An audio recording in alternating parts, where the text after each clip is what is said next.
তা আমার এই মাথা চুল করা খাইতে আমি ১,০০০ টাকা বিক্রি করেছি। এটাই মা সন্তানের মাথার উপর একটুখানি ছাদ ধরে রাখতে নিজের মাথার প্রিয় চুলটুকুও বিক্রি করে দিলেন মা রেহানা।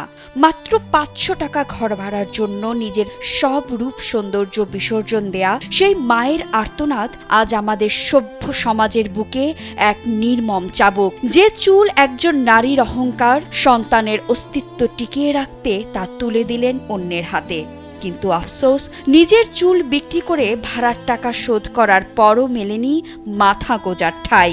জীবনের সব হারানো এই চির অভাগী মায়ের বেঁচে থাকার করুণ গল্প আমাদের তথাকথিত সভ্য সমাজকে আজ বড় এক প্রশ্নের মুখে দাঁড় করিয়েছে।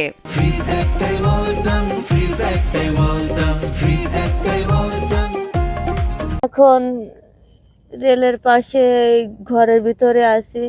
এই যে পলিথিন নাসাবার পর একটু বসে থাকি, বৃষ্টি হলে হয়তো পাশে এক বাড়ি যে আমি বসি। তা আমার এই মাথা চুল করা খাইতে আমি ১,০০০ টাকা বিক্রি করেছি। নিজের প্রিয় চুল বিসর্জন দিয়ে হলেও সন্তানকে আগলে রাখার এই আকুলতা আরো একবার মনে করিয়ে দেয় কবি চিত্তরঞ্জন সরকারের সেই চিরন্তন সত্যচরণ, মায়ের কাছে সন্তান যে কি শুধু বোঝে মা।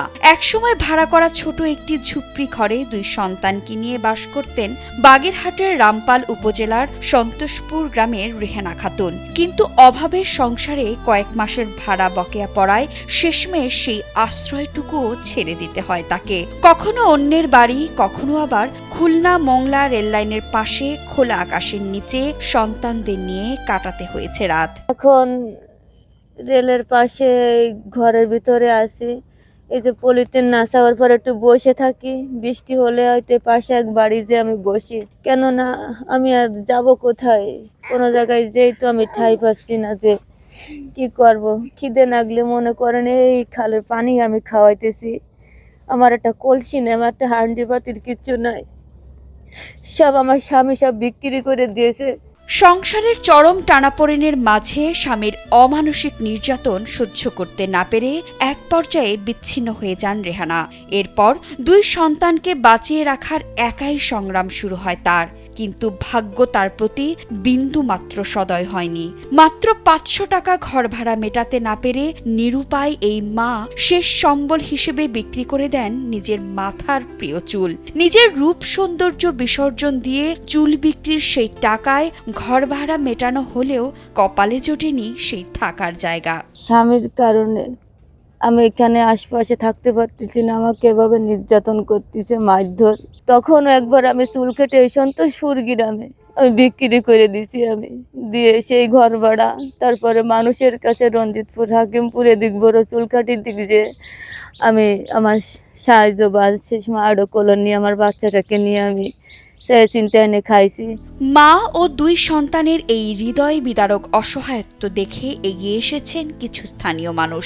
তাদের সহায়তায় বাঁশের একটা কাঠামো খাড়া হয়েছে ঠিকই, তবে মাথা গোজার মতো উপযুক্ত করতে প্রয়োজন একটু টিন আর বেড়ার।